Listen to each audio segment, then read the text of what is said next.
Heads up, Richies. We actually were all set and ready to drop this episode on Friday, but in light of Catherine Middleton's announcement updating the world on her health, we have pushed it to today. So sit back and enjoy. Brooke, we all go through highs and lows in relationships, and sometimes you just can't bounce back from the lows. And celebrities, they're not that different. Yeah, it's one of the few cases where they are just like us. Yeah, lucky them. Yeah. And it's looking like former Selling Sunset cast member Christine Quinn's marriage is at a very low low because earlier this week, her husband was handcuffed and dragged away by police, barefoot and in a bathrobe. Not a good look. Nope. And the details surrounding his arrest are honestly really disturbing. Yeah, an even worse look. Yeah. From Wondery, I'm Arisha Skidmore-Williams. And I'm Brooke Sifrin. It's Monday, March 25th. And you're listening to Rich and Daily.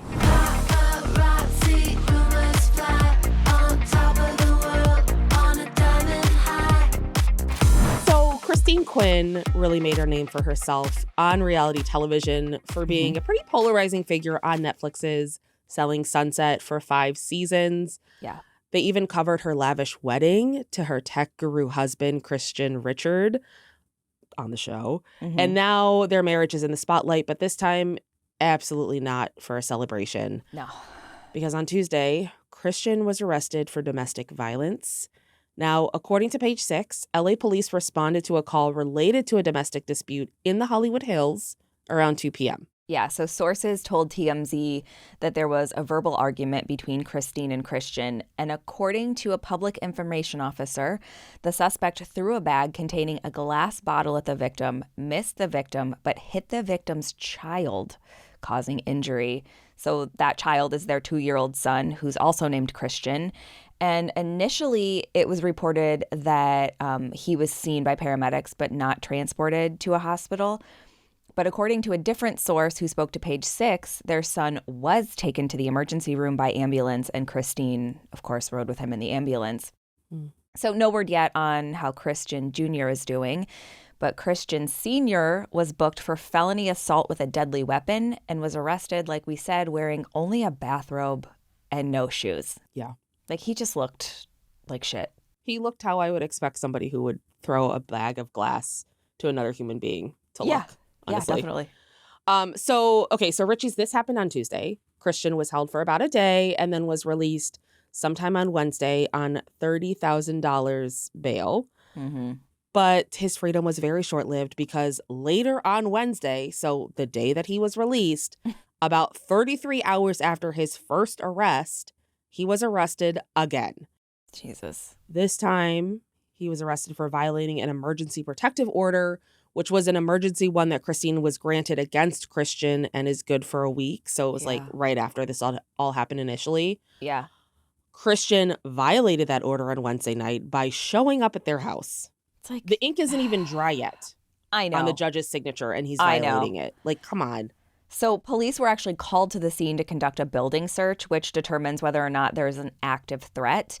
And it's unclear who called the cops, but a source told Page 6 that it wasn't Christine, which does track because a different source told TMZ that Christine and their baby weren't home at the time, thank God. Yeah. So regardless of who made the call, Christian violated the protective order by showing up at the house, and he was arrested again. This time, he was charged with a misdemeanor. He was held until Thursday morning and then released on bond. Now, as a result of these 2 arrests, Christian now has 2 back-to-back court dates. So he's due in court for the felony on April 10th, and then the following day, he'll be back for the misdemeanor. It's like, just the hubris of somebody. And I mean, this is so not uncommon for people who are served with protective orders. And it's like, there's a reason somebody has had to get this against you. I know. They make me nervous because it's like they don't seem to do much. Yeah. It's more just establishing a paper trail, which sucks. Like, So regarding that temporary emergency protective order, Sources told TMZ that Christine is talking to her attorneys about getting something less temporary and seeking a restraining order. Mm-hmm. The sources also say that she's been laying out her bumpy history with Christian to her legal team, which of course makes sense. Yeah, definitely. So sources tell TMZ that Christine's top priority is, of course, protecting their son, which is why she wants the restraining order. And reportedly, she's working with her lawyers to help build a bigger case against Christian by revealing additional allegations. And we aren't really sure what those allegations are, but I mean, just given all of this, I'm sure they're pretty in line with it. Yep. And it looks like the restraining order might just be the tip of the iceberg because yesterday a source told Us Weekly that Christine's planning to file for divorce. It's like, yeah, I hope so. I would hope so. I mean, here's the thing. If you're throwing a bag of glass at somebody, this is not the first time you've done something Absolutely. that's violated someone's safety. Yeah, Whether definitely. it's with words or other objects. Like, this is not, oh my God, I've never shown a violent part of my body before. Right. And now I'm going to this. And no, it doesn't happen like that. Yeah. You know, clearly it's been a rough week for Christine and her son. What do you think about this, Brooke? I mean, it's sad. I keep thinking about the fact that he was arrested and then released and then arrested again. Like, that shouldn't be allowed to happen. And I mean, he's rich. He's insanely rich. So a $30,000 bond is nothing to him. Yeah, it's like a $5 bond. Yeah. It's like, I don't know what the solution is, but this is all just, it's ridiculous. Yeah. It sucks because I hear stories all the time about just how useless protective orders can be. Yeah. Because it's not like a physical barrier gets put up. Right. And this behavior is so common. Like, a violator or perpetrator is told to stay away, and the first thing he does is go where he's not supposed to go. This is a pretty big planet. You could have gone anywhere. Yeah. But you go to the one place you're legally not supposed to be. It just perfectly embodies that mentality and that, like, abusive way of living. I hate it. I know. And I saw some comments on Instagram that were like, oh, she's probably just like trying to get a storyline for a show. And someone else was like, she's a gold digger. She married him for money. And someone was like, so she deserves to be killed for it? Like, you guys, like, the comments online are just truly unhinged about this. Like, come on. Yeah. I don't care why she married him. That doesn't matter. He's not allowed to assault her or her child. It's like, okay. Yeah. Even if that is true, what does that have to do with anything? Right. You get to get beat up because you married for money? Yeah. I don't think so. No, I just As like someone with a goal of marrying for money? Absolutely not.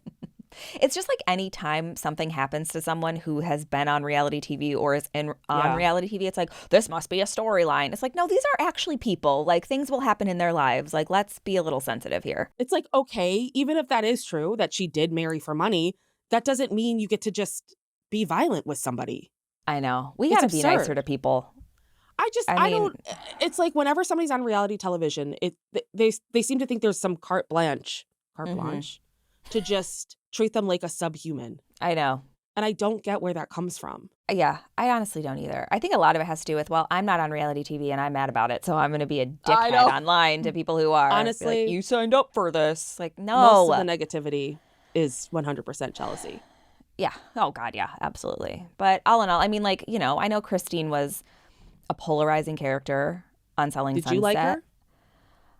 There were times where I was like, well, it's not that I liked her or disliked her. She's great reality TV. Like, she's a good villain. She knows what to do. Yeah. But I don't think she's like a bad person in any way. I think she's, you know, she's fun and like spicy and she's perfect for the show. It's a bummer that she left. So spicy is a ridiculous way to describe a human being and not nachos. What? I don't eat spicy nachos. I don't either, but I don't eat spicy anything. Oh, she's spicy. She is spicy. So ridiculous. Yeah, I mean, I think the moral of the story here is what it always is don't throw bags of glass at people, and also don't be violent ever. There's never a reason for it. Yeah, it takes a certain type of human to throw something at someone else. Yeah. So a subhuman. Yeah. There's your subhumans. Yep. From Wondery, I'm Arisha Skidmore-Williams. And I'm Brooke Sifrin. This is Rich and Daily. See you tomorrow, Richies. If you like our show, please follow us on Apple Podcasts, Amazon Music, or wherever you're listening right now. Be sure to follow us on all socials at Arisha Skidmore-Williams and at Brooke Sifrin. We love to connect with you.